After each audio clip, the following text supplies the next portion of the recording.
Did it not take them?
We welcome you to another live edition of The Sports Box, your go-to sports podcast featuring great content, conversation, and your occasional disagreement. Stick around to interact and ask questions. Ladies and gentlemen, it's showtime. What's up, everybody? Sunday, Sports Box NFL pregame, Week 11. Brian Attar, Tony Quigley, Anthony Amidio. We might get Drew Trammell. Not sure if he's awake. It is California time. Gentlemen, good morning. How are you? Brian, good morning. Doing good. We're closing in on postseason play. I know it's about 2 months out, but it's getting here closer than you think. We will start today with the Thursday night game. And guys, we all kind of thought the Pats would be a playoff team. They're the first team to 9 wins, and they have a little bit of breathing room between them and the Buffalo Bills in the AFC East, a 27-14 win that just hit that 12.5 on the line. Drake May continues having a phenomenal year, 25 of 34 for 281 and a touchdown. Justin Fields, not so much. He kind of is what he is at this point. Travion Henderson, who we all thought should get the ball a lot earlier with, count them, 3 touchdowns, 2 on the ground, 1 through the air. Diggs, a nice game. Newly acquired John Mechie had the lone receiving touchdown for the Jets.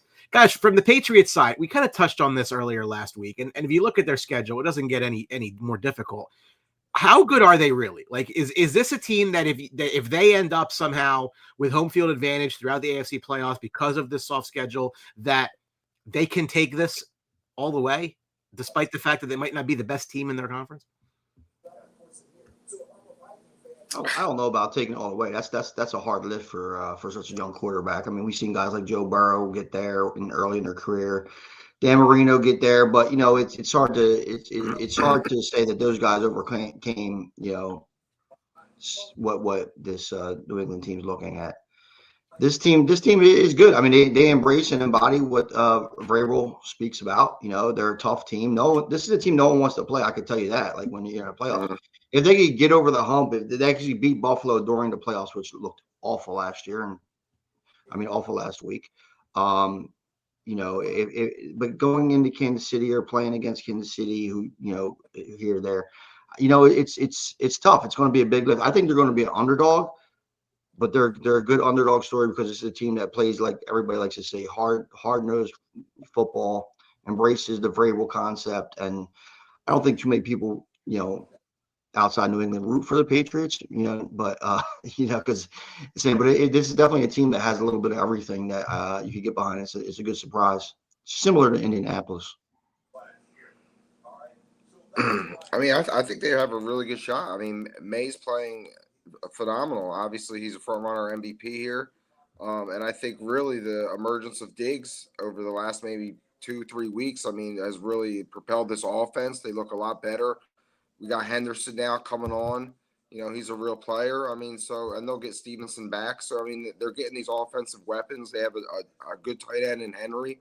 So, I think this team's got everything you really need to rack up some playoff wins. So, and with this schedule, I think we talked about it last week. They're going to get to easily 12 wins. So, yeah, I think they got a legit shot against anybody. Drew, good morning. Good morning, guys. Morning, Drew. Patriots. Where are you at on New England? One of my dark horses this year. They look really good. I think one of the most underrated offseason hires from a coaching side was Josh McDaniels. They bring him over back to New England. He's a great OC. Has familiar ties there with New England. Was able to help the second-year pro be able to be the quarterback that he is today. And obviously, Mike Vrabel is just he's a power. He's a force like no other as a coach. I love what they were able to highlight them on Thursday night, showing him coaching different positions from special teams to offense to defense. The guy is just he's able to have a hand in everything and be productive. That's why I'm shocked that Tennessee ever fired him. Yeah, it's a good day to be a New England fan after 4 years of uncertainty, and now you have this future. You hit the draft last year. Henderson's on a roll. Diggs was a good hire, and the sky's the limit for what they're able to do. It's going to be interesting to see what Drake May is able to do when the chips are all in and seeing what type of player he is when the pressure mounts up. But other than that, man, New England is exceeding my expectations. I mean, guys, this looks like 13-4 at the worst. I mean, if they drop Buffalo and Baltimore out of the bye, out of the bye on top of it, right? Yeah, a late bye too. That's very beneficial. I mean, they're taking advantage of the schedule. I mean, don't get me wrong, they're playing very well, but you see the teams they played this year, and they're taking advantage of it. It's not beneficial to Drake May owners looking to get in the playoffs. But even this, like look at the points they've allowed, right? So at no point they haven't allowed more than 23 points all year. Yeah. And they played some 27 okay. Buffalo, Tampa Bay are teams that could light it up, I guess 27 against Miami in their first win at Miami, which we see how difficult that is. Listen, the Henderson story seems to be picked up. I hopefully when Ramondre Stevenson comes back, they don't kind of go and muddle everything up like a couple other teams have been doing, So I think it's going to be interesting. They're probably the biggest thing that you look at when you watch this New England team is not only how hard they play, but it's Drake May just makes the right decision. Mm-hmm. And the ball's where it needs to be. I mean, and you would think that's a little bit easier said than done, but every day we're watching football, we see ball shouldn't have went there. They should have went here. This guy was open. Drake May just finds the open guy and puts in the right spot. It doesn't seem like it's that difficult. I'm not going to draw any comparisons to another guy up in New England who did the same thing, but because there's still a lot of football left to be played. But that's just the recipe for success. They don't beat themselves. No, and like you said, and how often do we say that about teams in the NFL? Again, to me, one of the more teams we've had and the longer things have gone on, football has become less about great plays and more about avoiding mind-numbing errors. And we see mind-numbing errors all the time. We're like, what the hell are you doing? And it's all between the years. They don't beat themselves. They're extremely well coached. To Drew's point, Vrabel was never the problem in Tennessee, and he's the guy in America that they let him go because this is where he played. Yeah. And it worked out beautifully from a time perspective. There's this story out there that the Titans wouldn't trade with the Patriots because of Vrabel. I'm like, you fired him. Yeah.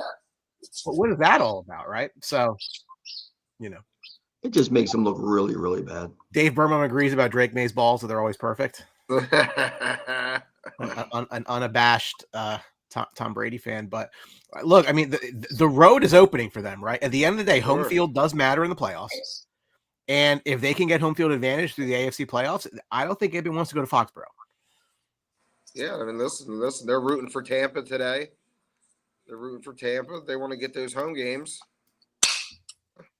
it's amazing. I mean, it's more than just the quarterback, right? I know I like Drake May as well. I don't like Boston, obviously, but I think Drake May is phenomenal, and I think the sky's the limit for them.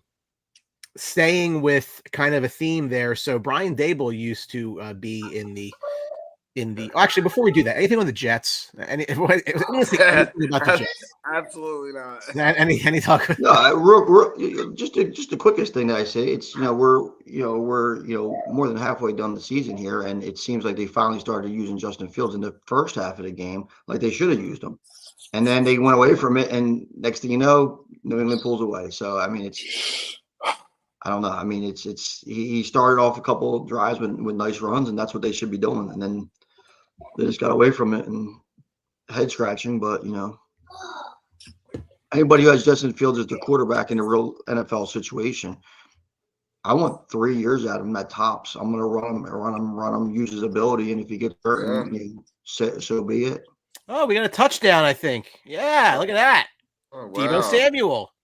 First touchdown in Spain. We'll get to that game in a minute. Great. Yeah. We talk about the hookers singing the national anthem. The firing of Brian Daboll for the Giants, I wrote about it in my weekly column that I just thought that the timing was just really odd, right? Like you can make the case as to why, like I get all of that, but I just felt like now was just of the past couple of years. It just felt like now was the weirdest time. Like you finally made the change to a quarterback that he was instrumental in bringing in, or at least put his oomph behind, as opposed to Daniel Jones prior to. He finally gets the starting job.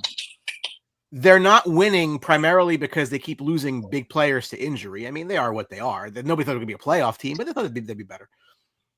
But now they fire him. Just the timing just seems odd. Anybody else? Controller. Odd, absolutely. I mean, I don't know if there was something behind the scenes. I know they brought up the chirping about him going into the medical tent and this, that, and the other thing. He wasn't successful. Daniel Jones, okay, that was thrown on him, right? Now you let him bring this guy in. He's successful.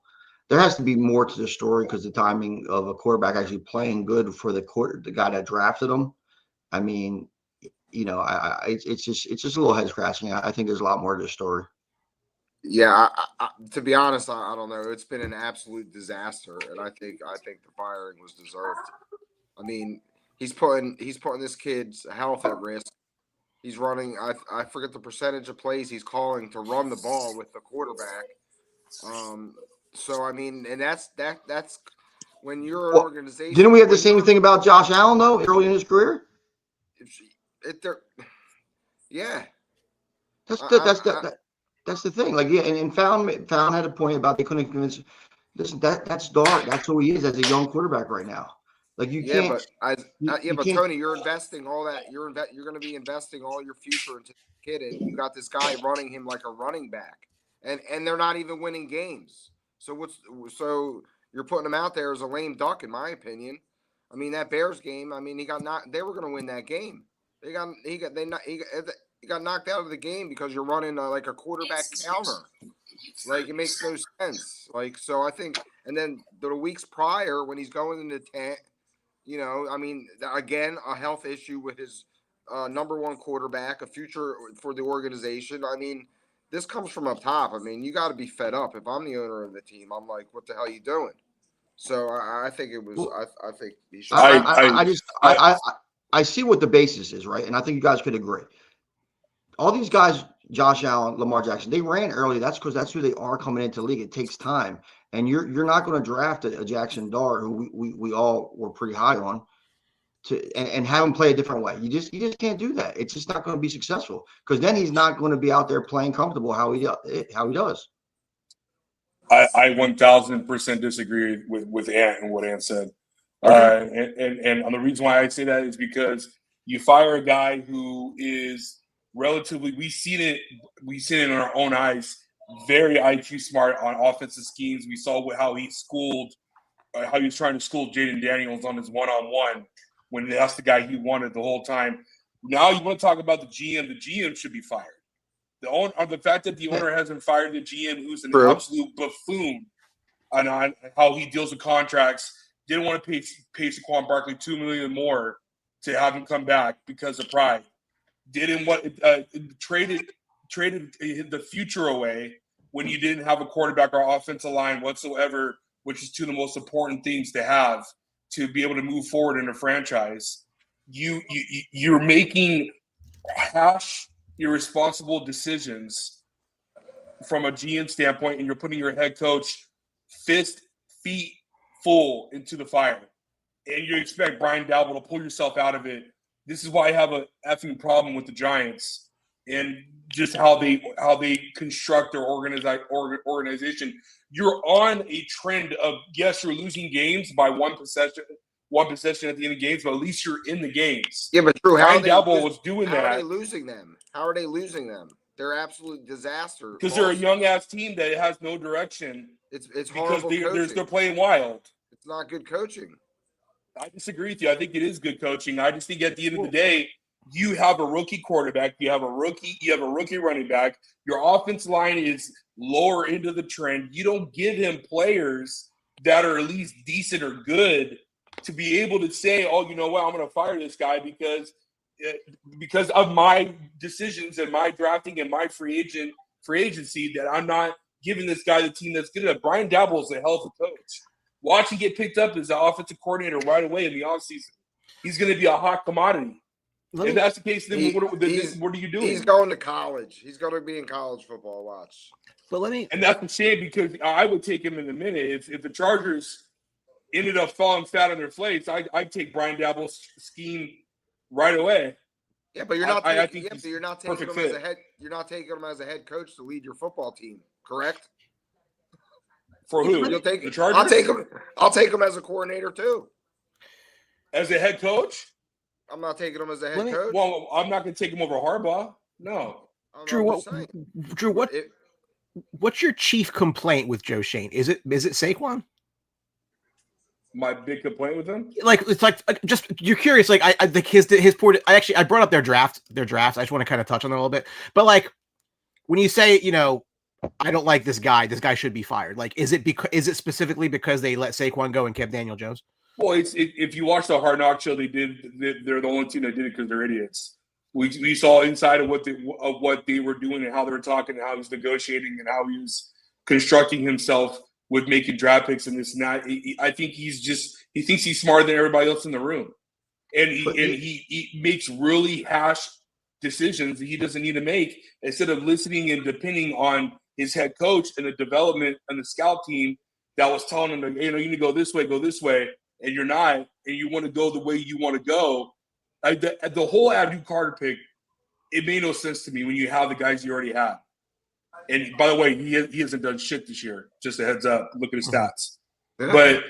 But I'm just saying you have a choice. You have a chance to go and get other pieces or make a trade to make your team more formidable. And you're not doing that. That's an issue for me. That's why there was a struggle between him and Daboll that was evident on the show.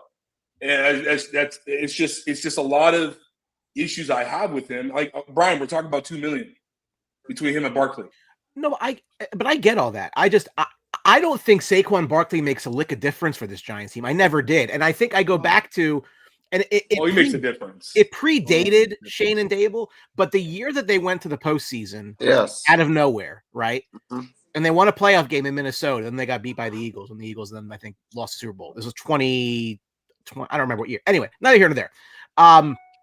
I think that set the stage, and that actually set them back a bunch of years, because how do you convince a fan base in New York that we need to make a change at quarterback? We just want a playoff game. No. Like, that's not a recipe for success. Setting him back 4 to 5 years was giving Daniel Jones $40+ million. But what choice did they have at that point? Go free agency. But hold on. That's a 1-year wonder. Yeah, but give him a franchise tag. Don't give him a long-term deal. Didn't they? I think they tagged Saquon. Yes. So they had to tag somebody. Yeah. Which is another idiotic decision. You should have given Saquon a long-term deal. It's cheaper. Yeah, but I don't know that really matters. Well, here's the thing, though, right? The thing with keeping Saquon is it gives your organization identity. It gives the fan base a sense that you're actually trying to put a product on the field that wins. and then they still would have had a Jackson Dart pick. And, a young quarterback's best friend is a running game. I mean, and you have all that stuff going for you. I mean, their draft, when you look at it right here, I don't think it's been horrible. I mean, 2024, I mean, every player pretty much has contributed, and I think Abdul Carter, as far as I don't hate the pick. I didn't hate the pick at the time. I think one of the reasons, he's obviously not producing and their defense line is strong. I think one of the reasons why they went with him is because Kayvon Thibodeau hasn't really shown anything until this year. Yeah. So, I mean, it's a bad problem to have, and it's a wait and see. So, I mean, I don't think his draft picks, and I don't know if it's all on him as far as getting the credit for the picking, but normally that's the GM's. I think they've tried to address their line. Obviously, they put a high pick into Evan Neal, who at some point people thought was going to be the top pick in that draft. Andrew Thomas, right? Andrew Thomas. Now the Kadarius Toney. Now all these picks are ahead. He wasn't there for these, right? Correct. The Toney pick, we know that did not work out. But they took Andrew Thomas. I think the year that they would have loved to take Justin Herbert. McKinney's been good. So this means you can't take Justin Herbert the next year, even if you love him. But that, again, previous administration. I mean, their draft this year, again, I don't to get a quarterback at 25 that's played this well with this kind of trajectory. Again, I'm not a guy that likes late first round quarterbacks. It's not me personally. It looks fine. Neighbors has been hurt, right? Scadaboo came in, now he's hurt. Like the guys that make your team exciting are not there anymore because of injury, and then the coach gets fired. Don't forget Jackson Dart's hurt too. Well, true, but my point is that I think that they were talking about firing Daboll after the loss in Denver. That seemed a little bit reactionary. This just seems really reactionary. Like you finally get a guy the quarterback guy, you get him a quarterback, and then halfway through that season you get rid of him. Like why even bring him in? Why keep him over last offseason? Like what did you expect from this year that they're not doing? That would result in him getting who thought the Giants were a playoff team? I did not. It happens all the time. A former Sixer and guy used to bullshit with a lot. Willie Green, who was the coach of New Orleans Pelicans. No one had expectation for the Pelicans to come in, and after 12 games, he's fired. Like, what did you guys expect for them to be 12-0, 10-2? It just doesn't work that way. And that's what I said. I think this is firing with Daboll though is more of a control. It's more of a relationship firing than anything with him in the front office, because obviously he has a phenomenal relationship with the quarterback. Does the GM get fired in the offseason? He should. I mean, the player Jackson Dart probably saved him. Scadaboo has been a little bit better than expected. Abdul Carter hasn't. I mean, last year's draft, and Marcus Embo. I mean, he hasn't. He hasn't set the world on fire, but they like his development still. I don't know. I think he keeps his job. That's going to be an interesting job for it. I mean, when we talk about Bill Belichick said he wasn't taking it, even though nobody asked him to.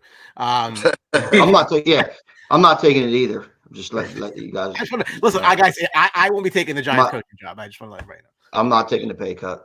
I would like to see Gruden take it. What's going to happen. Why do you want to hurt me like that? I think he's so happy. I would love to see it. I just want to see Gruden back in the NFL. Why? I'm not a Gruden. I like watching him play golf. Just give him Mike McCarthy. Let's be done with it. Real quick, I mean, Daboll totally botched the end of that Bears game too. Like, he not only did the quarterback get hurt, but he made some really bad calls at the end of the game and botched that game for the Giants. I thought it was crazy, but. And no one here's a Daboll. I mean, Drew, I know you're a Daboll guy coming in. I never was, but I just think that what he's doing with Dart and everything like that, and their success, and they finally this is the time to give him an opportunity to see what he could do, and then address in the offseason to change the gameplay and try to get Dart a little bit reeled in. I don't know. The kid's had a concussion for a month, it seems like. So he had that kid out there like that's his game. Back. Guys, as far as I'm concerned, losing is winning for the Giants. Honestly, I don't know what. Well, you're gonna get a little bit of both of it today. That's for sure. That's probably.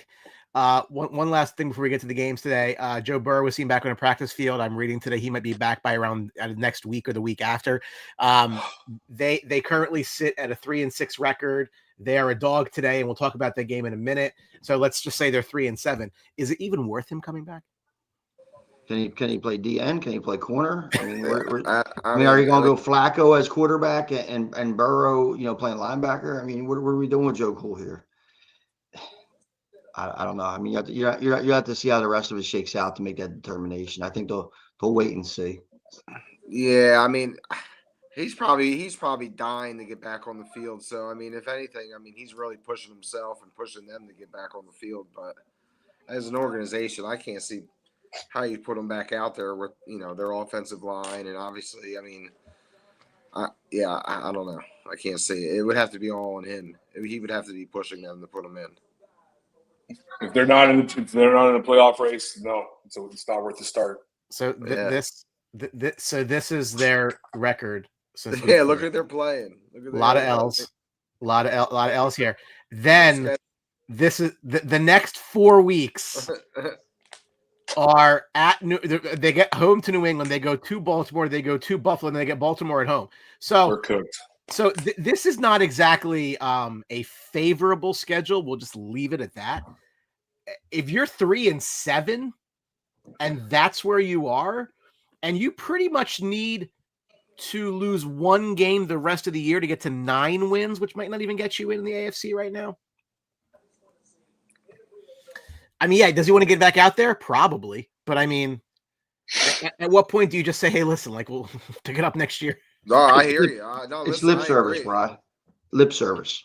If the fans know Burrow's out there practicing, he's been practicing for 3 weeks, they're gonna pay lip service because if they don't get through that stretch of schedule, and they're not gonna say, oh, he's done for the season when he's out there practicing every day. I mean, they just it's more lip service, I think, than anything, unless there's some miracle happens.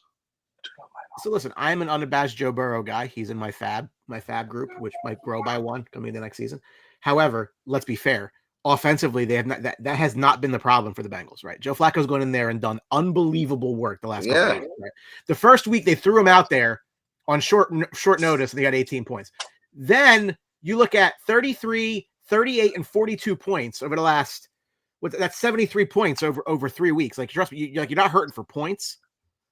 Like, they're figuring it out, and good for Flacco. Burrow's still better than Flacco. I'm not saying that.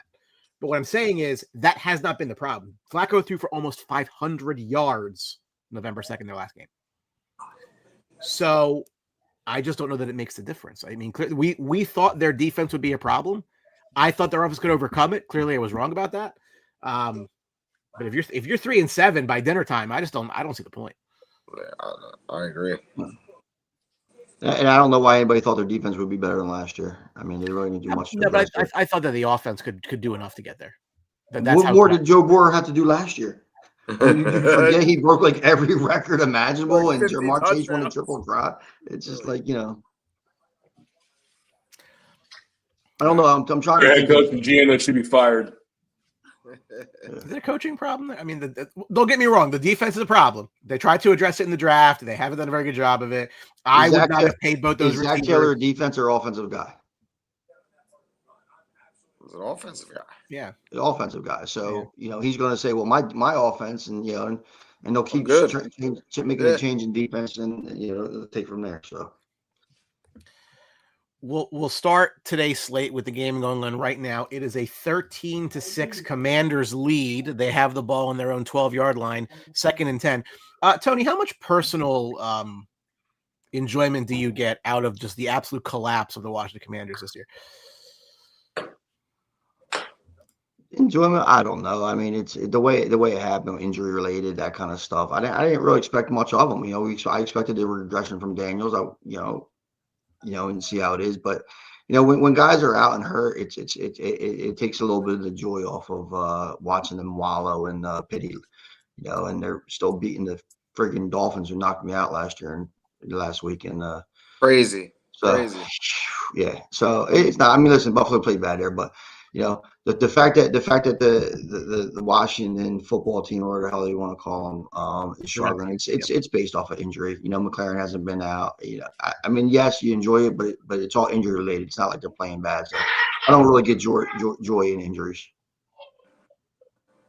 Yeah, it's obviously been a tough year for them. But, I mean, the defensive side of the ball, I mean, they've been giving up 4 to 30, 40 points a week. They haven't stopped anyone. I'm actually surprised the Dolphins are moving the ball more up and down the field. So yeah, I Yeah. mean, even on the defensive side of the ball, I mean, they've been really bad. Yeah, I mean, HN had about 50 yards in the first quarter, and he's got Yeah, 62, and he haven't really gave him the ball. So I yeah. mean, this defense is exposed. The secondary is exposed. I mean, it's just I'm trying to think who was back there last year that made such a difference on their defensive line, but and pretty much every aspect, and I just can't remember. Yeah, it's nobody. It's crazy to see how much of a collapse it's been this year, the injuries and everything revolving around. But that's the NFL for you. It pretty much was the whole off season for them. Their off season was like there was turmoil all off season with McLaren, and there was just I thought their season actually got off to a bad start in the off season because it was distractions, things like that, and it was just it's been downhill. Yeah, But you know what? They traded for Robinson Jr. They traded him away. Yeah. Which was dealt with Scary he's by far their best back. Yeah, I mean, I'm not on the Bill train. You know, a guy, a big Redskin fan. You know, I work with a big Redskin fan, and you know, it was a head scratching move at the time. You know, but you know what? I have to kind of applaud McLaren for getting the money when he got the money.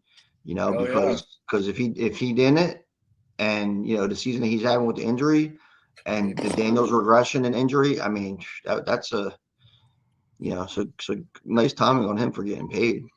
That's why you hold out strong. Clearly, we don't think Dan Quinn's in any kind of jeopardy for his job, but we think Daniel probably is. Like, is this?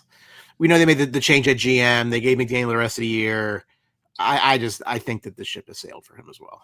And we kept thinking, like, could he be the next one fired? Obviously, Daboll won that prize. Congratulations. This feels like one of the 25% of league openings that rotate in the offseason. Did you guys just see the video of Cam Scatterboo and Jackson Dart coming to the game today? Look like a bunch of fucking middle school kids going into class. You know. Do I still have this one? Wait a minute. Did you see him at the? Did you see him at the fight? Yeah. No, like that? Yeah, that's always a go. Nah, Jordan Schultz. Yeah. Jordan Schultz of Starbucks fame posted it. He was on the fight last night. He had his grills in. He had a shiny grill, looking like Paul Wall. UFC fight. Yeah. Tipping on fofos. All right. Yeah, but you know, actually, shout out to Jordan Schultz too. I mean, he's got all that coffee money. He still made a nice career broadcasting for him. Oh yeah. I don't think anybody cares who wins this game. It's most irrelevant. I think the fans should care. They should want to lose the game. You know, that's for sure. We had that discussion quite a bit on the show as far as why that's important. Again, is Mariota down? Is he back in the game? No, he's back in the game. Anyway, 13-6, 3rd and 15, deep in their own territory. Is that Mariota? I can't even tell. He got hurt. He fell down. Yeah, on that pirouette did trying to throw. Who the hell is that? Is that Josh Johnson? I'm a little behind. Or is it Snoop? No, he's in Snoop Huntley. He's back home. Josh Johnson. Shout out to whoever does those backup quarterback commercials. Josh Johnson.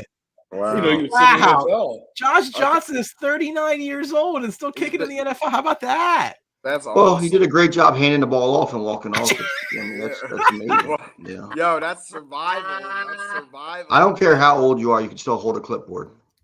Absolutely. As long you can stay in there as long as you can. Garcia. You know what I mean? Daniel Tosh has a great skit about that when he's talking about Brett Favre and that kind of stuff. He's like, "How much money are you gonna give me back to play?" Hold on a second. I gotta load this up. Wait. This is his career. This is Josh Johnson's career history It's in the NFL, and I want you to just see how many teams are listed. All of them. Oh my God! Can I zoom in on that at all? Look at that. At this point, every player in the NFL has done a jersey swap with Josh Johnson. the Sacramento Mountain Lions in 2012. Who the hell are the LA Wildcats?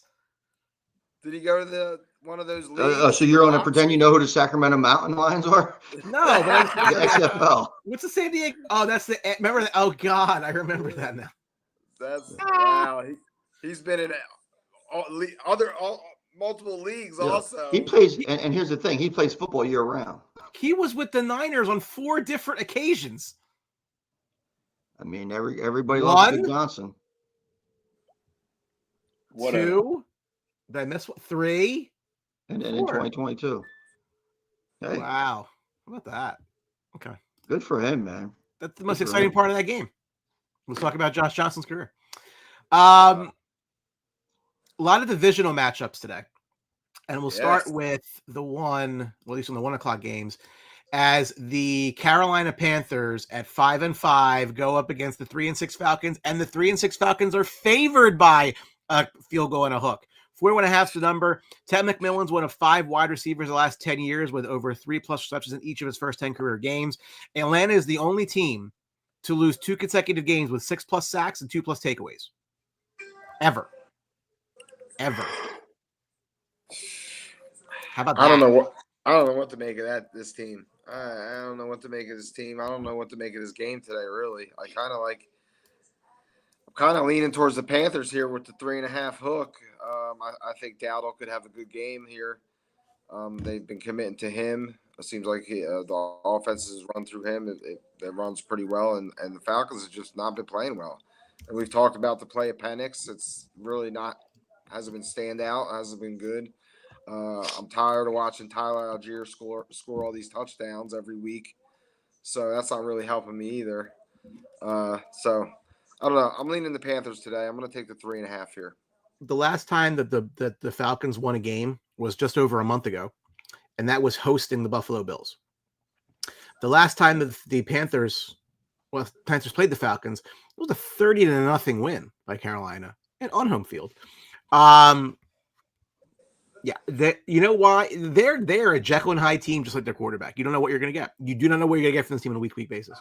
I don't know. You know what? Let's not forget that this team's just coming back from overseas and watching Jonathan Taylor run up and down the field goal. Mm-hmm. Yeah. So I mean, Panthers are a team that showed for anything they could run the ball. I mean, Chuba Hubbard was pretty effective in the beginning of the season, not as effective as Dowdle when he took over the reins. But you know what? Now they're committing to him. So if anything that Atlanta needs some help on, it's probably the run defense. And if Panthers are smart, they would do that. Now the Falcons are smart. It would be Bijan Robinson right, Bijan Robinson left. Don't let Penix kill you, and just take it from there. Drake London is playing in this game today. Wasn't close last time. The Falcons are just a team, and that you really don't want to try to speculate on what's going on. Let's just big Rico and big Bijan day. I mean, Brian, I don't think Morris might make it through the season if they continue to lose. That's another one.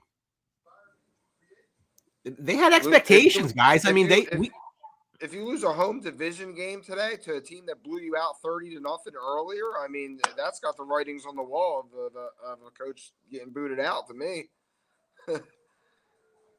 I agree. You should already have been fired. I got Carolina this game. They had the recipe for success. Atlanta can't stop the rush whatsoever when it comes to playing defense. They should be so much better in every phase of the game, and they're not. Bijan has not played well in the last month. I have him in a couple leagues, and Algier's been taking all of the glory in the red zone. Drake London's gonna have a tough day against J.C. Horn if Horn follows him. It's just gonna be a ground and pound type of game for Rico, and maybe a little bit of Chuba, and Bryce just has to be a game manager to the 10th degree of what he needs to be, and then I think Carolina's gonna win this game. Carolina, a week ago had every opportunity. I mean, we talk about, you shouldn't lose games that you should win. That was one that they really should have had. A home game against the Saints team had nothing really to play for offensively. Yeah.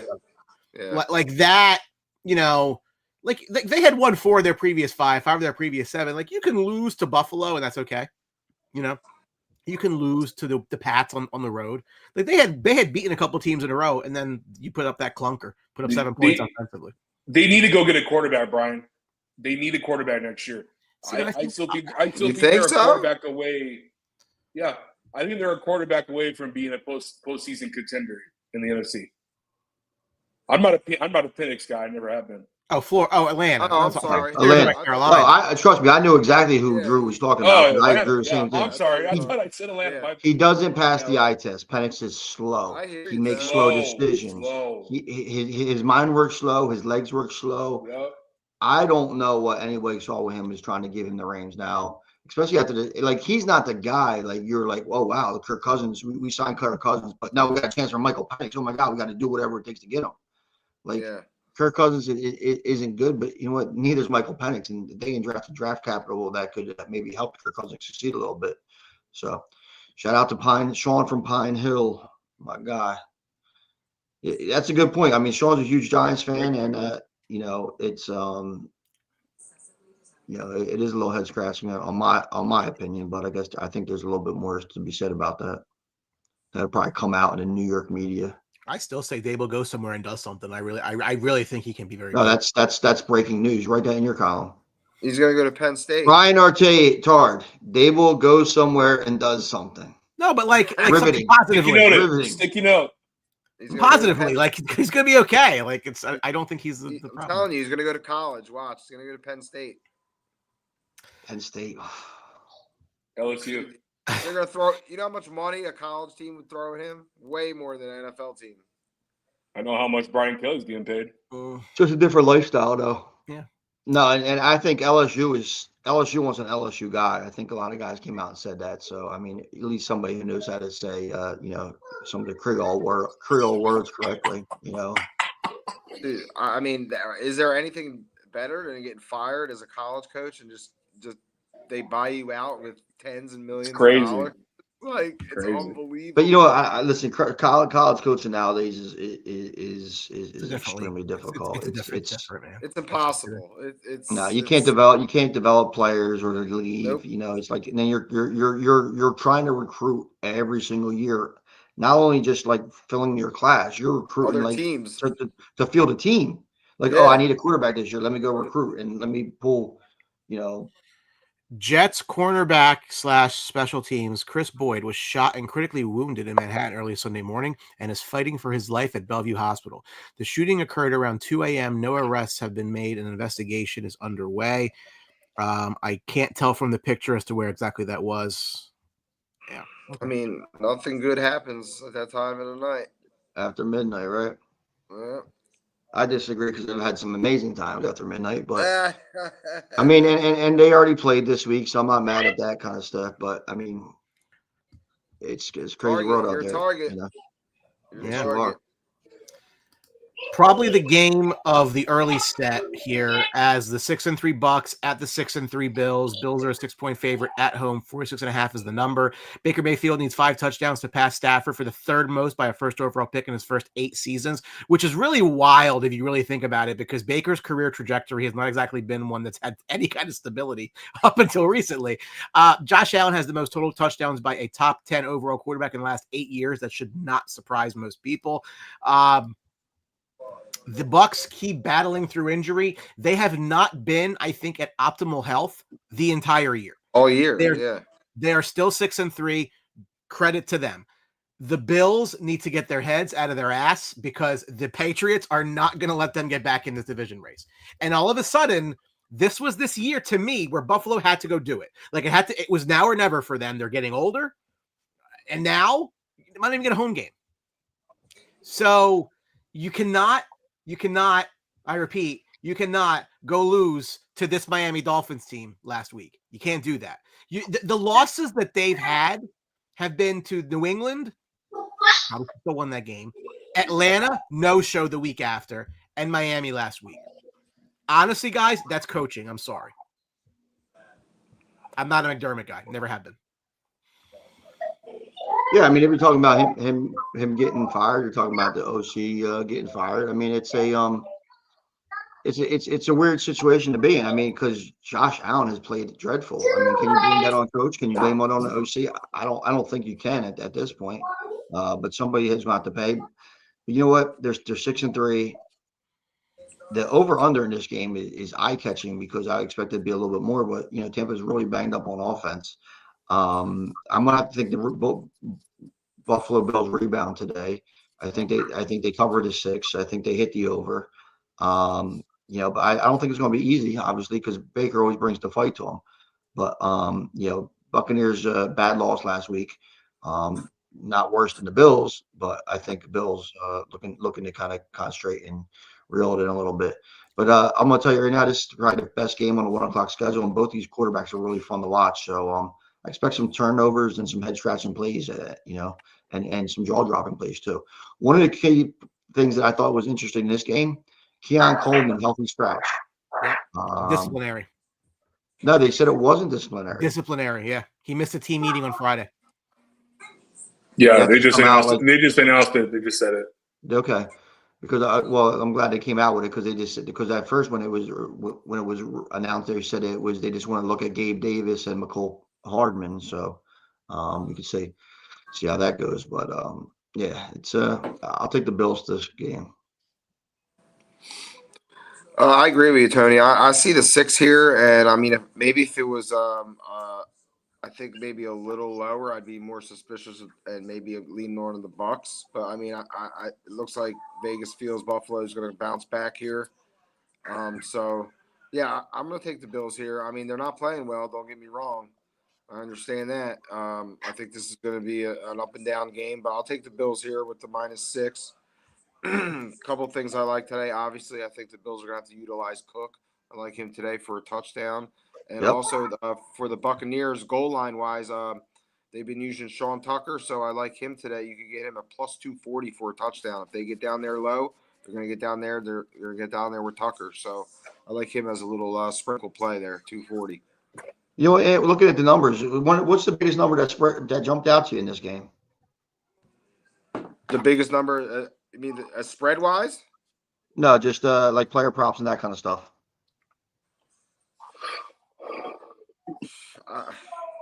Nothing really out. What do you think? And Bouquet 60 yards. I mean, if they're going to compete with this team, that should be way higher. And the reason why and how it's low, he's averaging over 70 yards. So I mean, I think that's a little worrisome. I don't know. You have to look at a little bit of weather in there, but I think the Bills are a better running team. For me, man, real quick, I'll go fast on a few points. I got the Buccaneers winning this game. I think Buffalo is just in a bad rut right now. I don't think they're able to get out of it. That's mostly just took the touchdown. And I think for me, having McMillan back for Tampa Bay is going to be huge for Amika. It's going to be huge for Otto, who I think is going to be having a pretty nice game today. Rashad White's going to have a nice game today. I think Buffalo's just in a rut right now, and I don't think this is the team to get out of it. So give me Tampa Bay, give me Baker, give me that offense. I will say this: I don't know what the weather is in Buffalo, but the Bucs don't strike me as a team anymore that worries about playing in the cold. Like that was like their big thing for the longest time. Like I just don't think that this team has any of those characteristics. I just don't. I was gonna mention that, Brian. The one thing about the Bucs is that they're gonna bring the fight to you. So I mean, if this Buffalo team's gonna have to come to play because they're a tough team. They're just a tough team. They play hard. Every game I watch, it looks like they're hitting, and Baker's trying to keep them in it. So. It's going to be a good one. The weather differential, right, always cracks me up at times too, because let's name some guys on the Buffalo roster and how many of them grew up in Florida and in Louisiana and all of a sudden it's like, oh, it's cold, like it's too hot for us in Florida, it's kind of funny. It's more about like whose traits adapt. Right. I just got a chuckle because I seen your free agent pickup in that Dynasty League, bro. Did you like that? Did you like? I had an open spot. I just, whatever. Might as well. Whatever works. He's good for 5 touchdowns. Yeah, listen. Maybe he 5 picks. That's a tradable commodity, right? Absolutely. AFC South battle as the Houston Texans, who have suddenly won 4 of 6 after starting 0-3. Is that the right game? I don't have the right game. Ignore that. At the Tennessee Titans. Sorry about that, guys. Houston's minus 5.5. The over-under 37.5. Houston is number 1 in scoring D and first in total D. It's the offense has been the problem. Tennessee is 0-8 unless they score 20 points. So they've only scored 20 points once because they're 1-8. It's going to be Davis Mills again today. Next man up for the Houston Texans. He looked the part. Stroud's had a rough year, but this is a game that, again, Houston should be fine in. It's although we keep saying that and then things don't happen. Yeah, I mean, right. Nobody watches this to watch, to figure out who's going to win this game. It's an actual future game. What they want is the stuff like we told you last week about Nico, big Nico, all game, all time. Davis Mills stares at him like he flings it's his prom date, and he just slings the rock. And we told you this last week, and you're going to see more of the same. It's going to be a lot of Nico. Nobody in that Titan secondary can cover anything. That's all you got to bet. Don't bet this game. Who cares about the 5.5 over under? Nico, over 100 yards, over 7 catches, and a touchdown. Parlay it up, cash it in. I agree here. I'm big on Nico today. I even like Woody Marks. I think they're going to run the ball too, right at Tennessee. So I'm all over Tennessee today. Woody Marks. I got Nico. So yeah, that's where we're rolling here. 15 targets last week. 15 targets. Yeah, I mean Davis. He stands back there tall and slings the rock. I mean, they kind of don't miss a beat, in my opinion. I like Nico and I like Dalton Schultz. Give me Texans. There you go. Nice and quick, which gets Anthony all riled up. As his Chicago Bears visit Minnesota, they're 6-3. The Vikings are 4-5, but Minnesota, Anthony, is favored in this game by 3 points. 47.5 being the number. Caleb's 4 game-winning drives as a plug for our Wednesday night show this season, the tied for the most in Chicago history. Minnesota has 16 giveaways, tied for second most this year. The floor is yours. Why are the Bears dogs today? For one reason, I don't think Caleb has beat the Vikings, Brian. You'd have to look that up for me. He struggles against these Brian Flores defenses. The games he's played against, they haven't been his best games. So today is another hill to climb for Caleb. He's going to have to conquer this defense. I can't ask for anything more. I mean, he's playing well. I mean, he's 4 game-winning drives. He's killing it in the fourth quarter. His escapability has been unbelievable. He's not taking sacks. The Bears have 1 win over the Vikings in the last 9 games. So there you go. I was close. And that was a 12-10 win, just a barn burner. November 27th, 2023. Prior to that, it was in an empty stadium, December of 2020, 33-27 at Minnesota. Yeah, see? So the success, they haven't had success against the Vikings. So the Vikings at home, to me, I would say a desperate Vikings team to get back into this division race. So this is going to be a tough game today. I'm kind of worried, but I'm rolling with my squad. I'll take the +3, and I'll add the hook. I'll take the +3.5, and hope Caleb plays his best game. I mean, he's improving every week. He's showing people he could play. So another hill to climb today. I like the Bears a lot today. I think they're going to have a solid game today on all 3 phases that we look at when we watch a game. I'm loving the usage of Loveland the last 2 weeks.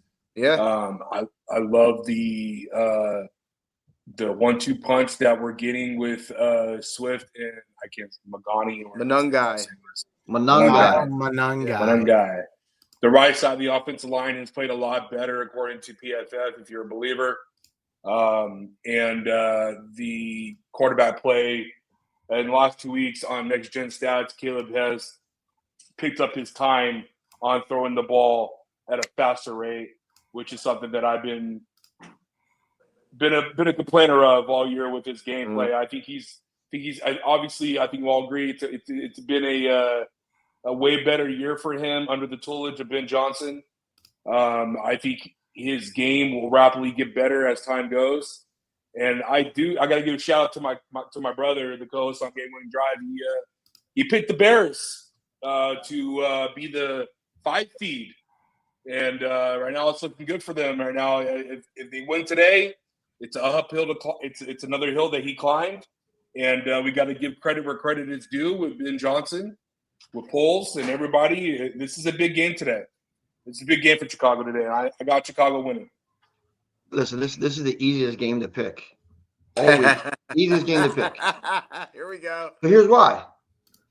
It's the turnovers. It's whoever makes the turnovers. And I think that whether it's Williams or McCarthy, that's going to be the difference. I mean, you're going to look at if it's 1 turnover, that team wins. If it's 3 turnovers, that team wins. There's no in between. It's not like shootout or anything like that.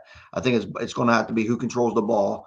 I think I'm going to go with Minnesota on here. I think McCarthy and Jetta just has one more playmaker on that team, and his name is Jefferson, and I think he's going to be the difference. I'll take Minnesota. I'll lay the 3. Yeah, I mean, listen, guys, the Achilles heel of this team is their defense. It's weird because they have the most takeaways in the league, but then they're at the bottom of everything coming, statistic wise. So if they don't get turnovers, this team they're going to have to win shootouts. So Tony's right. It's going to come up to turnovers. And in my opinion, that favors the Bears. They take the ball away and they're not giving the ball away. Caleb's not throwing interceptions. So that kind of favors the Bears today. So I'm hoping they can get some turnovers to win this game. Is Jalen back yet? Is he practicing? He just got that 21 day practice thing. Got the window open. They do. Yeah, so he's working his way back. Nice. So here's the thing too, guys. Here comes the bullshit. All right, next subject. Hey, real quick. So I'm working on it. I don't know. He said, "Here comes the bullshit." So I'll say, "All right." No, I think it was not you. I'm talking to Daboll Samuel. He's talking to the TV. I know. I knew. What do you guys think of Nico? JCM as the running back. What do you guys think of Nico for 7 and 100 and a touchdown? I'm already on it. Listen, here's the thing. You're at plus money for 100. You're at 7. You're at plus money, and a touchdown. You're at plus money. That should be like plus 750. I'm on it. I'm on 106 and a touchdown. It's plus 650. Yeah. And as soon as I placed the bet, it went down to 600. Yeah, I'm trying to do that right now. Actually, it's with a bonus. It's plus 840. Yeah, but let me ask you. I'm not gonna let you guys do it by yourself, so I gotta do it too. But here's the thing, though. I mean, the guy gets 15 targets. How does he not get 6 receptions? I got him up to I think 7 or 8. And not get a couple big plays. 7 and 100 and a score. 50-yard chunk plays or 40-yard chunk plays. You betting that right now, Brian? I just did, yeah. 25 to win 235 with a 20% boost. Expect our phones to get alert about 113 that says Nico Collins sideline with hamstring. Questionable to return. I would have sent you $25 more, dude. Well, Max, I'll do it for you. I don't care. Brian, this is going to be a good game. Can you do it for me? I've already used my boost though, so hold on. Yeah, you got to use your boost strategically. I'd use. I need to go to the East Coast and bet, dude. You guys stuff are way better than over here. Hold on. So Nico, anytime touchdown. 150 or 155. You got it at 145. How many yards, Drew? Whatever you did, I'll copy it. I think I did 100. And 7. Better value on FanDuel. 155 plus 155 on FanDuel. I'm on DraftKings. Yeah, so it's 7 to 1. What do you want? Whatever you did, I'll copy. 25. So you're on 7 catches, 100 yards, and anytime touchdown. Yes. Is that what you're on? Correct. Right, I got 6 catches, but it was still plus money, which is. What do you guys getting them at 100 yards, over 100 yards at? What are you getting them at? That was plus 309. I'll see now. So now it's 100 plus on FanDuel's plus 285. Plus 110 is plus 400. I mean, I could understand the yardage not being where it needs to be, but the receptions is would be insane if he doesn't hit that with as many targets as Davis Mills is giving him. Plus 230. I thought it was gonna be lower than that. Oh, I'm in. I'm in. For what, 7? Yeah, I'm in. There you go, Drew. Check your phone. I mean, I don't know. Maybe he got a phone call from Chauncey Billups or something, and 25 wins 200. Chauncey Billups. I mean, those numbers don't smell right at all. The reception and yardage being so plus money, it doesn't. Oh, he's I gonna don't have get it. turf. He's gonna have turf. Ryan, Tony. what's that through?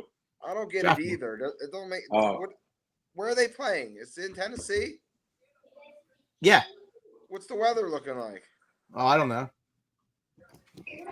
Hey, I saw Tony, you think with the odds It's are always like 62. It's 62 and with no sunny. wind. No win. It's a beautiful you day. think the betting odds were high for Jonathan Taylor winning MVP beginning of the season? Absolutely, they were. I mean, it was probably. I mean, but I still don't think he gets it. Unfortunately, he deserves it, but I don't think he gets it. Yeah, I mean, if they didn't give it to Saquon, how are you going to turn around and give it to Taylor? Because the quarterback play has been horrible this year compared to last year. Yeah, look, Drew, we're both in on. I mean, you could just. I'm glad Attar didn't hear that statement because he would have said it was horrible last year for Saquon. What was the statement? You got to repeat it. What happened? You have to rewind watch the highlights, bro. 3 days later, when you get the notifications. Yeah. Yeah, right. Facebook hates us. Facebook hates us. Sportsbox is live on It Tuesday. is. Sportsbox. Everybody in Sportsbox died yesterday, but they're live right now.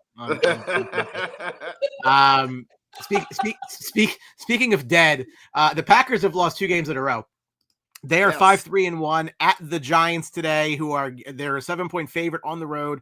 42.5 is the number. Josh Jacobs, the first Packer ever with 1+ rushing touchdowns in 8 of his first 9 games. Jackson Dart, who ain't playing today, one of 2 quarterbacks ever with 7 rushing touchdowns in his first 7 career starts, which again illustrates a little bit more about how much he's been running the ball. It is the Jameis Winston show today. He's eating the New York W's. Football Giants. Now, Pastor I think Jameis. Sean Spellman said Jalen High anytime touchdown. That's probably interesting. That's not happening. But listen, if the Packers don't win this game, there's serious problem. Okay, You now remember lost 2 Spellman, don't you? I'm You know sorry. Sean, don't you? You remember Spellman, don't you? Yeah, yeah, I do. I think this name sounds familiar. Yeah, He played in the basketball league with us. yeah. Anyway, Jordan Love's a fraud. Offense coordinator is awful. Thank you. I I don't know. love what it. else to I say. love this. Yeah, I mean, you talk about getting joy that Washington isn't doing good. I get joy that the Packers are trash. I mean, listen, they can't score points, and they're like, oh, our defense is so great. Well, the Cowboys let them off for 40. I mean, where's the greatness? And as let's get that pick lower and lower and move on from there. But I mean, there's still I beat up the Giants today, though. I mean, Jameis goes for 3 touchdowns, 3 interceptions, and probably a fumble to cost him the game, but it'll be exciting to watch. Josh Jacobs has a big game, I'm sure. Because I don't see. I mean, we're in South Jersey. I know North Jersey is a little different, but the wind is kicking here. Crazy. I don't think it's going to be. I don't think it's going to be a big passing game up in the Meadowlands. I like Josh Jacobs for 2 touchdowns today. Yeah, good call, Tone. I like that. I like that too. Yeah, I mean, no one gets joy out of watching the Packers struggle and lose like me. I mean, they're right back. They brought us right back into this division here. Jordan Love, amazes me. I don't. Some of the decisions he makes, some of the throws he makes, it just don't make any sense. This wide receiver core that everyone thought that was going to be so talented. They had all these guys. None of them stand out. None of them really do anything for me. I don't think they're anything special. So they rely heavily on Jacobs. I don't know. I like watching the Packers lose. I hope they lose today. I don't think they will. So, but I'm all over Jacobs. I like the Jacobs 2 touchdowns. Packers are going to win. Yeah. Packers are going to win today. Unfortunately, I hope the Giants upset them. Tucker Kraft is a huge loss to this offense. It's not going to flow like it did early this season will kind of flow. Jordan Love, I'm glad Quick said that because I was going to say it too. Jordan Love is the biggest fraud right now in the NFL as a starting quarterback at his position. He is so inconsistent. He looks lost in the pocket when he has time. It's not like he's getting worked. The outline's getting worked. They rely on Josh Jacobs way too much. And let's call a spade here. Matthew Golden has been a bust so far this year. It's like they don't know what they're doing with them. So there's been reports of him having issues behind the scenes, being a little bit of a drama queen. There's issues with Reed when he broke his collarbone. It's a mess in Green Bay. The trade with Micah Parsons is looking really, really good for Dallas. Give Jerry Jones credit. If that's continued, you got to give him credit because he got a first out of it. And we'll see moving forward what this Green Bay team's about. But let me say something, Brian, and if they don't win a playoff game this year, you're gonna need to talk about. Hold on, you need to talk about the credibility of the head coach and the GM, and seeing what they're gonna do moving forward with Green Bay. Because if they don't make the playoff game and they don't win a playoff game, there's gonna be some heads rolling in Green Bay. Listen, Jordan Love's just been riding this wave off that little playoff run he had, and that got him paid, and somehow it jumped him up into this almost elite status quarterback, and he's just come back down to life. Listen, it happens. You can go on a run. He went on that little playoff run, and he's been reaping the benefits ever since, in my opinion.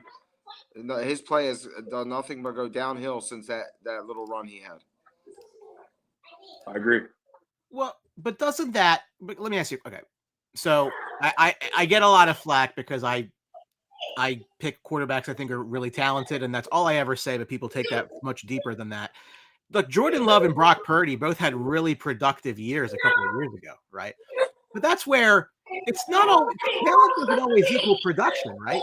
You know, like he might just been in a great situation. I think the funniest thing ever would be like if the Steelers make the playoffs and the Packers don't. Yeah, I agree. I like the point that Drew made while I was in timeout there for a little bit. First he came in with let me tell you something. I thought he was going to hit you with the Hawk. Let me tell you something. Let me tell you something. But Drew, the Packers wide receiver, right? Bust, right? They're all busts. Matthew Golden. But I was saying Matthew Golden, Christian Wilkins, Jalen Reed, Devontae Wicks. They bring in all these guys that have talent, right? Romeo Dobbs is the only one that's been productive, Tony. Sort of, kind of here and there. Sort of. He's the only one I would want in any kind of fantasy capacity. I agree. There's one common denominator with all those players that had all this talent and they're supposed to do it, and it's Jordan Love. He can't get the ball to anybody, and I think Tucker Kraft is more of a benefit of Jordan Love's inability to get the ball to receivers than it is to say how good Tucker Kraft is. Because not slighting him anyway, but he's the only one he could throw to. It's a big loss for them. I mean, he's been a huge part of that offense. I mean, really. It was their whole offense. It was him and Jacobs. That's exactly. And you saw what McBride did in Arizona with Brissett last week, right? It's because that's the only offensive weapons that they have. So I think that's kind of what it is. But though, I mean, listen. Like I said, if they don't win today, big problems. Big problems. We think they have Micah Parsons. We mentioned Aaron Rodgers. Well, his Steelers today will host the 3-6 Bengals. 5.5 is the line. 40.5 is the number. Jamar Chase is just 109 yards receiving to pass Jerry Rice for the fourth most in his first 5 seasons. Aaron Rodgers needs one game with 2 passing touchdowns to pass Peyton Manning for the third highest number ever with touchdowns, 2 touchdowns in a single game. We talked about it before. Like if the Bengals win today, I mean, that makes a Joe Burrow revival a little more interesting. They dropped to 3-7, maybe not. Pittsburgh definitely feels the heat from the Ravens coming up behind them in the standings. They've been an okay team, but that's kind of how they've been. They've been an okay team for years. It's not good enough to do anything positive, not bad to do anything positive on the other end. again, Pittsburgh should win today, but it's not as if the Bengals didn't just beat them a couple weeks ago. Listen, It's not. gentlemen, start your Steelers. I mean, I think DK, big day. Jalen Warren, big day. Give Drew's Chargers props for kind of shutting them down last week. But I mean, if there's anything else here besides Steelers kind of getting their offense back in check, I'd be very surprised. Defensively, Steelers gonna have to make a play here or there and to win the game. This kind of just like the recipe to beat the Bengals. So I think more of the same. But thankfully, after some bad performances last week, I think the Steelers get right in with their big two. So I think Warren will bounce back, and he had 70 yards last week, but I think you're looking for a lot bigger day than him. I'll say this real quick here. I'll let you go. I think Aaron Rodgers is another fraud in the NFL. I think what we saw early in the season was good. Now we're going to see him start to fade and dissipate as the season goes on, Brian. Warren, I'm right with you, quick. Warren, I think he's going to have a good game. I also think Pat Freiermuth is going to have a good game today as well. Other than that, I can give two shits about what the Steelers do and what they're about. They're not going to make the playoffs. I think this will be the first year the Steelers won't. Not the first year, but I think this is the first year I think Tomlin's going to finish below 500. I think they're going to fall. I think they're going to not have that good second half year. Interesting thing here about the Steelers is to see what their focus and what their shift is going to be in the offseason as far as the quarterback standpoint goes. I don't think Rodgers is going to come back next year. I think this is it for me. I think they want so that's I have the Bengals winning quick. That's Bengals winning.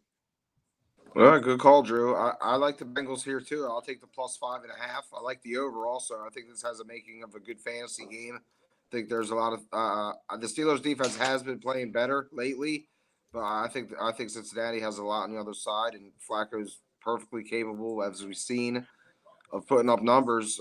So I think this is going to be an exciting, fun game. I like all these guys. I agree with Tony. I like Metcalf today, +130 on a touchdown. Freiermuth +250 on a touchdown. So I'm going to take the Bengals here, +5.5, and I like the over. I think that's going to hit today. This is the Steelers' remaining schedule. So after today, they go to Chicago. They got Buffalo at home, at Baltimore again. That's not an easy stretch, right? You got Detroit right before Christmas. You got Baltimore again at the end. I mean, they're 5-4 right now. Where do they end up? I mean, can you find me 4 more wins there to get to 9? I can find you 5 losses. Okay, then you can't find me 5 wins.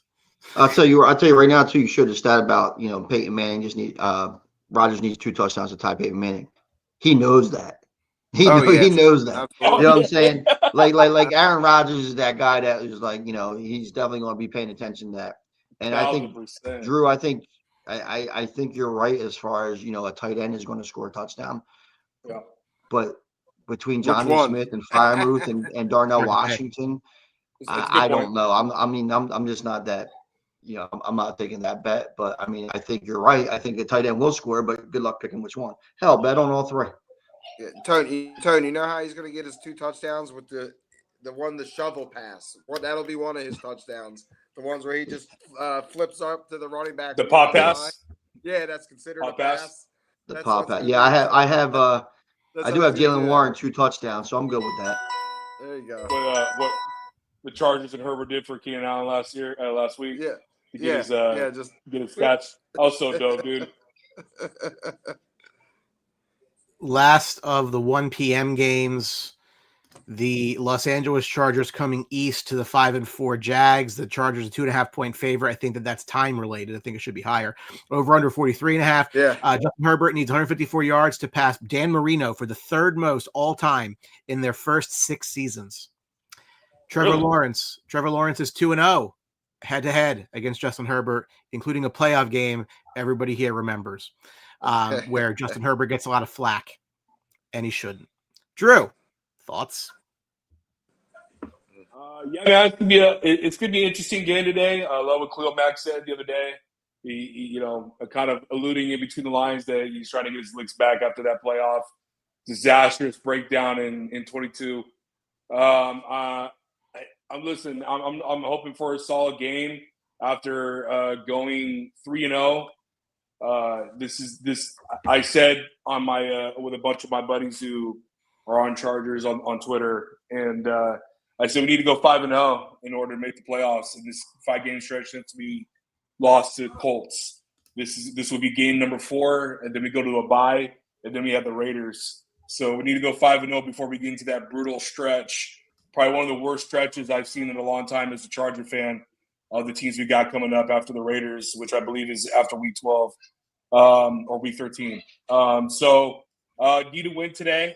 We need to control the clock, be nasty on defense. Jaguars are without their right tackle, and their left tackle has been playing absolutely terrible this year. So Tuli Mack and the new cat that they got from Baltimore away, who has been absolutely astonishing in 3 games, 12 pressures, 3 sacks, and a forced fumble. He's been a great trade by Ortiz and company. So I'm definitely looking forward to the game today. I think the Chargers should be able to win this one 27-17. It keeps on popping in my head. Vidal is doing a great job as a backup running back, stepping up to the plate. Lad, Keenan, OG's good. So I think Gaddison is gonna have a big game today in my props and fantasy. And I took, it's funny because I took Herbert over 23.5 rushing today. That's what I'm looking at. But honestly, Brian, it's just controlling the clock and winning the battle at the trenches. Those are 2 biggest things that I am focusing on this game. As you guys know, we're on our 4th string left tackle and our 3rd string right tackle. We traded for Trevor Penning. So we'll see how it goes. We'll see how it is. But obviously, I got the Chargers today. So your concern is that Philly, KC, Dallas run? Oh, yeah. Okay. Yeah, so I mean, this is a little bit of head scratcher here because the Jaguars and everything, they're reeling a little bit, and Lawrence is 2-0 against Herbert, and I don't think that really matters much. What you do is, Chargers are looking good winning games right now, and the thing that when you scroll back up that schedule that really kind of Drew, you must be punching air about is how do they lose to Washington and the Giants. That was that little blip and that bad stretch and that loss of continuity and everything was, this team, this is a 9-1 team right now, to be honest with you, that they should. Yeah, great. And taking the reins clearly in the AFC West, but now they're going to have to struggle to get by it. And today isn't going to be any different. I do see that Gadsden's back and relatively healthy. I think he has a good impact today, and I think Ladd continues to kind of have a rebirth of what he did in the last season. So with those kind of H hand is down. So with those kind of metrics, I think that the Chargers win this rather easily, which is something to say of a West Coast team in Jacksonville at 1 o'clock. But give me the Chargers, and laying 2.5 is no problem. Well, I think the issue is you think back to that Giants game. You get a little bit of that, right? That early 1 o'clock start. Because who the hell thought that that would happen, right? Not I. So yeah, I mean, that's what worries me, Brian, because that game burned me in my survivor pool early in the year. So I mean, that kind of it gets me here. I mean, I got this on FanDuel at 3. I would buy the hook, and I'm taking the Jags at +3.5 here. I mean, I'm sorry, I'm taking. Yes, I'm going to take the Jags here +3.5. I think this is going to be a close game. I think they're going to get Jacoby Myers more involved. I like him today to score an anytime touchdown. So yeah, I'm going to take the Jags here.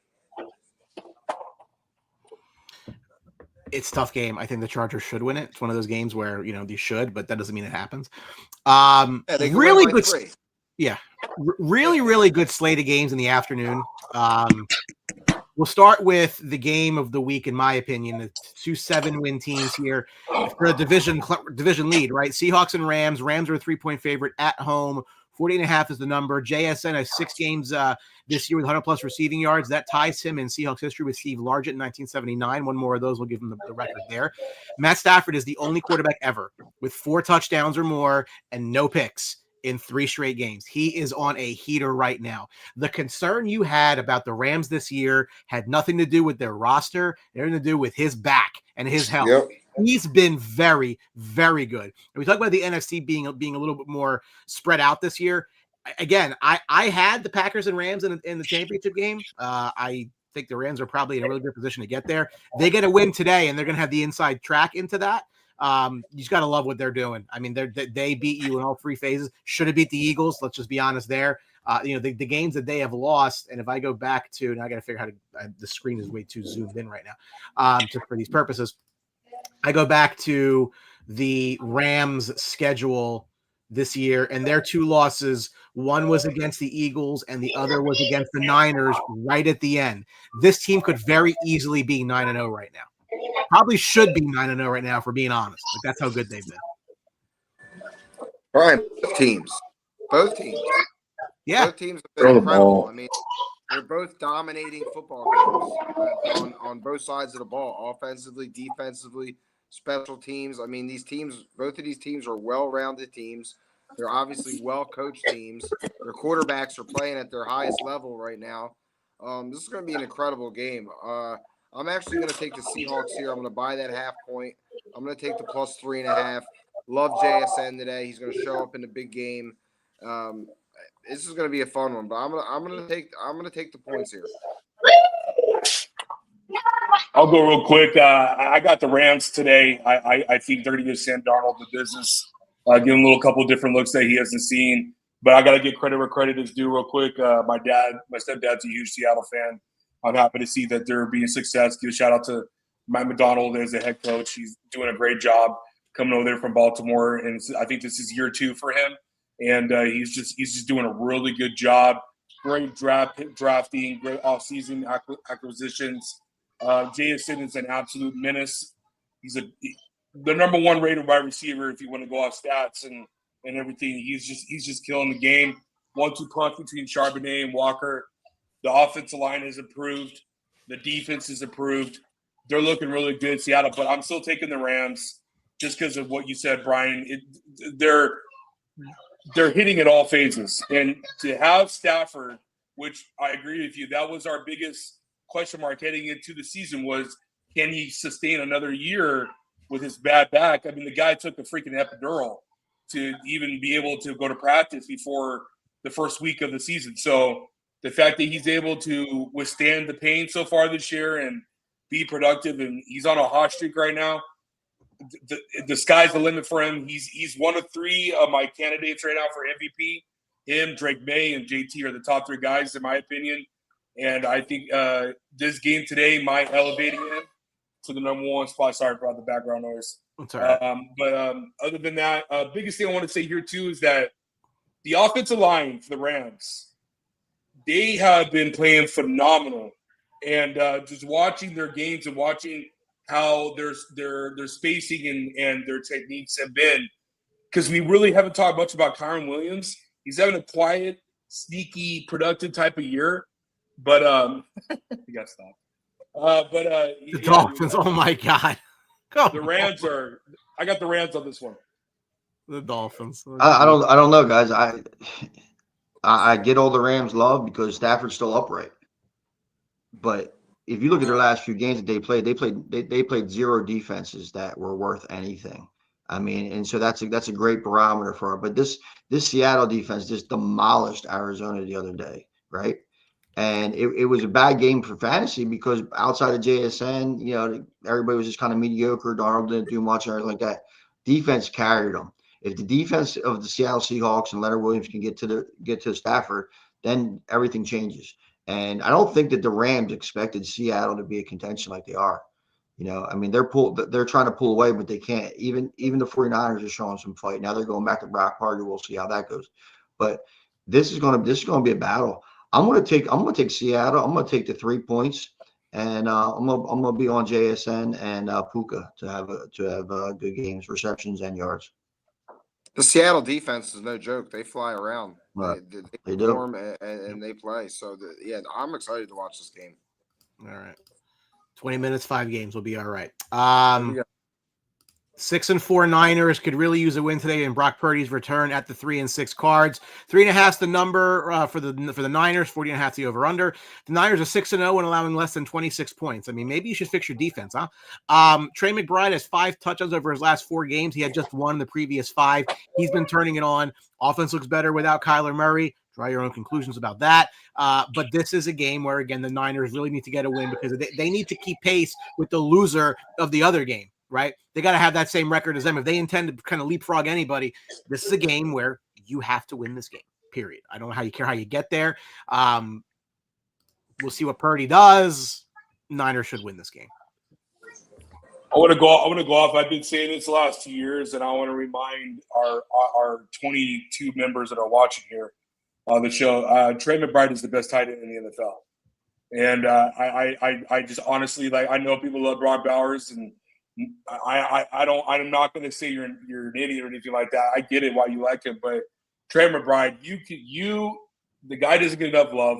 He plays so well on the offensive side. He's a great blocker, underrated blocker, and you can line him up at any position you want in the offense. Not saying you can't do that with Brock, but he's more elusive with his route running, and I would bear it out if I did the numbers. He has better hands than Brock. So I want to give Trey McBride his love. With that being said, I got San Francisco winning this game. But real quick, I know Brock's coming back. I know Purdy's playing, but I think they'll be okay with CMC and company playing. Juan Jennings has been on an absolute tear the last 2 weeks. I expect that to continue today. No MHJ today. Jacoby Brissett, we saw what happened last week as the guys alluded already with the Seattle defense. I think the 49ers defense is going to be able to do the damage that they need to do to be able to sustain and win this game. I got San Francisco going to 7-4. Drew, real quick, question, Jennings, you're not afraid of any kind of regression or change with? I am. I'm afraid because Parcells back. I'm afraid that Chris Parcells back, but I still think because if we're going off of last year, Brock and him, it was just him and Brock the entire last year. If you remember when Juan Jennings was a waiver wire pickup hero, I think that chemistry could continue. But what scares me here, not much of Parcells, it's more about Kittle because Brock loves Kittle. So I'm a little scared of that. That was my point. I'm not the Ricky Pearsall coming back. I'm not worrying about that. I don't think he's not supposed to. I think he's supposed to be on a snap count. I'm not really expecting a huge impact on him. It's Purdy, Kittle, quarterback change because they've been decent. So look at this with the Washington running down the court. Running down the field. How do you not take the points? How do you not kick the field goal? I don't understand. Like that's just. Well, I was saying that 6 minutes ago when Washington didn't kick the field goal. Washington should be running the clock out. You want to lose, Brian? They heard you. Yeah. Well, he's gonna lose his job, so that's fine. No. But I actually like the Cardinals in this game. I don't think the 49ers defense is there. I think Purdy's going to be a little bit rusty. You're going to be feeding Trey McBride all day, every day, and I think he's going to make play. It's crazy because his numbers. It's plus 320 for anytime touchdown, 8 receptions, and 90 receiving yards. I don't think the value's there for that at 320 when you look at Nico Collins' numbers, which Lil Cichik. This 49ers defense is bad. Jacoby Brissett is pretty bad in his zone. But no Marvin Harrison today. Their secondary receiver is Mike Davis? Mike Wilson. I know it's some generic bullshit name. Mike Wilson. I think he actually steps up a little bit. And how are we going to talk about the 49ers and the Cardinals for 3 people and not mentioning McCaffrey, right? Give me McCaffrey yards and touchdown. I think he exposes this Cardinals defense, but I think Cardinals pull it out in a weird, wacky game. I'll take the Cardinals plus 3.5. I like it, home dog. Mac Jones isn't hurt, is he? No, it just Brock Purdy isn't. Brock Purdy could play. I don't know. I thought this team was better with $250 million will tell you something. I hear you, but all Mac Jones does is go to a place, improves his resume, and then he's going to make money somewhere. We'll see. Yeah, good for him because I think I like the way this team played with him at quarterback. I like both tight ends today. Like you said, Purdy loves Kittle, and obviously McBride's been getting his looks. So I like a little tight end parlay in this game today. So I'm going to be playing that in this game. The Niners should win this game. I can see the Cardinals covering this game or maybe stealing it. Let me ask you guys something real quick. I know you're watching this game here. Did Chris Moore forget he had to catch the ball with two hands? Yeah, He's dead. he on the did. field. I mean, He's that's dead. like, was his arm broke prior to that? Now I have a Oh, Did they miss it? oh yeah, he missed it. no one wants to win the game. Oh my god! We get the Listen, worst. guess what? I need Waddle to get some more he's points. yelling That's at the great. holder. What an asshole. Oh my god! Come on. He's not used to that Spanish win. That's what it is. Free football, guys. Free football. football. What are you doing? Look at that. He's looking at yeah, good job, Scott Norwood. Yeah, it went right. Yeah, thought I was gonna do one of these. Yeah, dude. That's funny. The holder's fault. Holder's fault, bro. This Somewhere John Riggins is cursing out a minority because they lost the game. This should be a quick one. Lace is out. 4-5 Ravens at 2-7 Browns. Baltimore 7.5-point favorite. Mark Andrews needs just 4 yards to pass Derek Mason for the most ever receiving yards for Baltimore. That's Myles crazy. Garrett needs 1 sack to be the first player ever with 12 plus in 6 consecutive seasons. The only question here is will Baltimore win, but by how much? Will they cover the 7.5? Probably. Go Baltimore. I need 20 yards from fucking Jalen Waddle. Let me get some yards. He didn't get it there. Quick, 2 drops. Oh my quick. God, he just dropped a 10-yard out. Two drops. Oh my I was God. gonna say, I had HAM plus 110, Malik Washington over 25, and Jalen Waddle over 70. And he's 18 behind that right now. Like So crap, dude. he should have been 10 behind it, but he dropped that. So Everybody take 30 seconds. Give me what you think of this game. I got Ravens winning this game over the Browns. The Ravens defense has been on fire as of 2 weeks. I think it continues this week. And Derrick Henry 2+ 1.5 touchdowns over. I'm taking the over. I know he had a horrible game in week 2. I think that changes this week with Lamar Jackson and everybody healthy. The offensive line is healthy. Ravens go to 5-5. I think it was just 2 weeks ago we talked about the Ravens going on this amazing winning streak to be able to win the division or make the playoffs. I think that's definitely going to happen, especially after today. After beating Minnesota last week, I got the Ravens winning today. I've seen this before. I've seen the Ravens go to the Browns and struggle offensively. Give me the Browns plus 7.5. The Ravens are probably going to win, but I've seen this before. I've seen Lamar go there and struggle, so I'm gonna take the 7.5 here. yeah, I had a conundrum this week with Lamar Jackson versus Drake May and who to start in fantasy. Awful Thursday game, and then Lamar at the Browns. That is a tough one. It was a tough one. I got a co-owner in that wanted to play May. He had to match up. We went with May. I think we're going to regret that very slightly. I'll take the under in this game because the Ravens aren't going to score 30 points against the Browns, and I don't think the Browns are going to score eight against the Ravens. So outside of maybe a Q Judkins break-off run or something like that, I'll take the under. I don't like the number at all. The 5-4 Chiefs currently are out of a playoff spot, and they're behind the Broncos by 3 wins. They are, however, the betting favorite to win the Super Bowl at plus 600, and they are a 4.5-point favorite at Denver today. Mahomes is 13-1 career against the Broncos. Denver's won 10 straight at home. That's the longest active streak, and nobody seems to care. Chiefs back?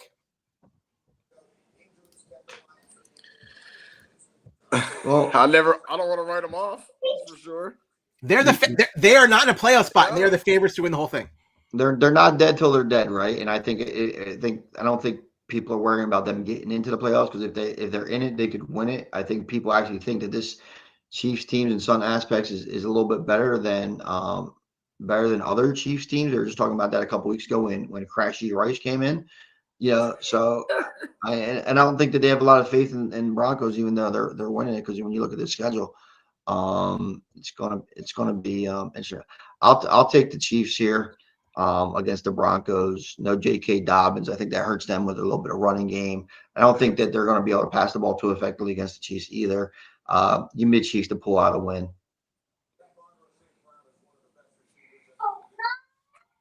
Okay, so selfishly, I want the Broncos to lose. I mean, I want the Chiefs to lose. Realistically, as a fan, obviously, I want the Broncos to lose because the Chargers go to first place. Overall, I got the Chiefs winning this game as a commentator on the show. I'll pick the Chiefs. I think Bo Nix has been playing absolutely horrible the last month and a half at the quarterback spot. The offensive line, he has the most time and in the least production, according to PFF, from a starting quarterback standpoint. No J.K. Dobbins. He's out for the rest of the year. R.J. Harvey, rookie time. I just don't think they're going to be able to produce anything offensively for Denver. And I think the Chiefs are going to be able to get a really tough win in the Mile High. And I'm going to go Chiefs here 6-4.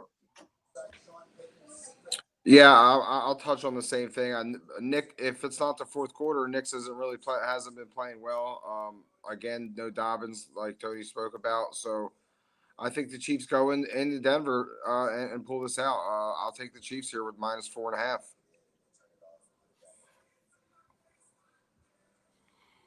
Kind of like the under. I think this game is going to be a defensive game.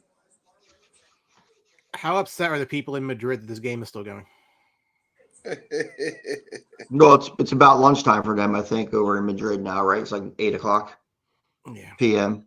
I'm just posting a meme actually of sad Spanish people that this game's continuing to going. The Sunday. Go ahead. Oh, you're good. Go ahead.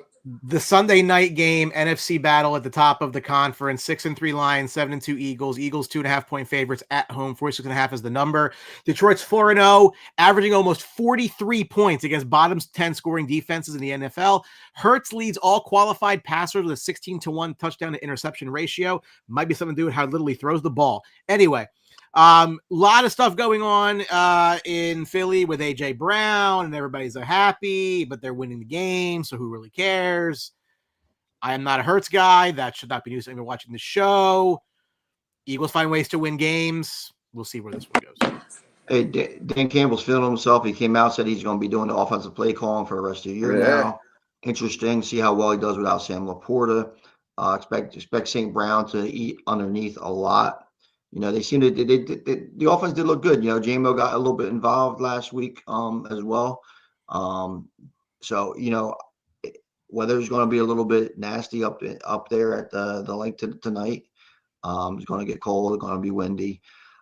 Team who runs the ball best is going to win the game, and that normally is Philadelphia. But you know what, with Jahmyr Gibbs and David Montgomery with the two-headed monster, you know, they're going to be able to put some pressure on them. I like the Lions getting the points. I think they just make one play more than the Eagles win the game. I'm going with the Eagles, man. I can't bet against the Eagles in big games. They come up big in big games. They don't turn the ball over, and I think right now their defense is hitting the peak. I think their defense their last couple of games played really well. I think they addressed their issues on the outside. So I'm rolling with the Eagles here. Well, that's good. Yeah. I got everything Quick said. I agree. I think a lot of it's going to be the St. Brown underneath. No Laporta, especially no Laporta today. Look at the running backs getting more involved in the passing game with Montgomery and Gibbs. I do like the Lions tonight. I think they're going to abuse the Eagles' offensive line, which hasn't been that great this year. Just want to throw that out there. They have not played like they have in the last 2 years. So I think the Lions have a little more firepower on defense. This is a win that the Lions need to have to be able to stay afloat, not only in their division but also in the conference if they want any relative chance to get a bye, they need to start winning, and these are the games you need to win. I think it's gonna be a great game tonight, and I also think that we are gonna see more dysfunction between the wide receiver 1 and QB 1 for the Philly side as we move on into to the rest of the season. So give me Detroit, and I think it's gonna be a pretty firework type of game tonight. Jared Goff, a different player outdoors. Just throwing it out there. It's fair. It's fair. The Monday night game is just fucking terrible. Sorry. What? The 3-5-1 Dallas Cowboys off their bye at the 2-7 Las Vegas Raiders. They're 3.5-point favorites on the road. Dallas is 3-1 against sub 500 teams and 0-4-1 against 500 or better. That should bode well for the Cowboys. The Raiders are looking to avoid being the 7th team ever to score fewer than 10 points in 3 primetime games. You know what is a great medicine for that health problem? The Cowboys' defense. But it should be better.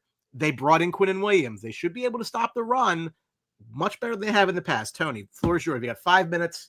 Let's go. We're going to go Cowboys over. This game is definitely going to hit the over very easily. Brock Bowers will have as many yards as he should have the other week. $130 maybe. Going to absolutely kill them. Dallas is going to light up the scoreboard as well. It's going to be over. It's going to be a good fantasy day. Except and Cowboys, I'll buy the hook down and bet the over. I think it's going to be a fun game. We all like points, and this is a game that you're going to have points in prime time. So here we go. Yeah, it's easy. Cowboys are rolling. I go with the wide receiver. I like Pickens and CeeDee Lamb, obviously. So roll with the Cowboys here, man. If you're behind, right? If we're downtown, landing on the Cowboys. Let's go. Yeah, didn't you say that 2 weeks ago, Tony? We did. We did. We said it last week, Jason. But listen, here's a point too. Overshawn's back for the Cowboys. He's been a playmaker. He's playing Monday night, so that's going to be something really key that could maybe make a play here or two on the defense, because we know they're not stopping anybody. They're just going to make a play every now and then to get ahead. Give me the Cowboys as well. I'll be real quick. Give me the Cowboys as well. Get them over to 4-5-1. Give me over the 1.5 Javonte Williams touchdowns.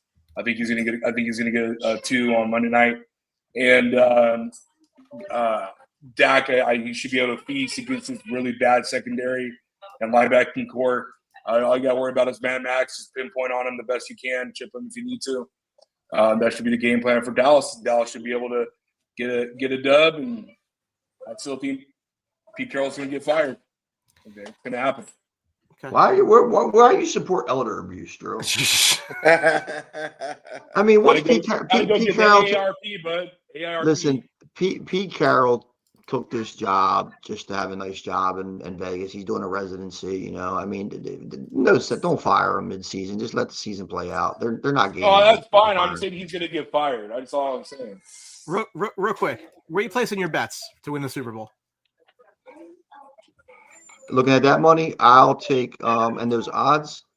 I will throw something on Detroit, and I will throw something on New England.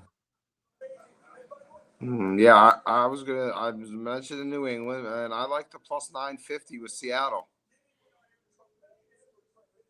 Yeah, I was looking at it too, Ant, but you know what? When I look at the path that they might have to go through, I think that might be a little bit more difficult. True. Because if they don't surpass the Rams, they're going to have to go into Detroit or into Philly, and it's going to be tough, or maybe even LA. It's just wild that the Chiefs are the favorites, not even a playoff spot. It is. It's amazing. So, all right, boys. Thank you for watching Week 11. I don't know if we're going to be on for Week 12. I will be in Florida for the weekend, so we'll see the boys want to take up. That's entirely up to them. Hope your bets all hit. Let's go Nico Collins for 700 and a score, and we'll all be happy if that happens. Quick 2-touchdown parlay. Josh Jacobs 2 touchdowns, Jalen Warren 2 touchdowns, and McBride 2 touchdowns. Oh, there it is. All right. We'll see you next week, maybe.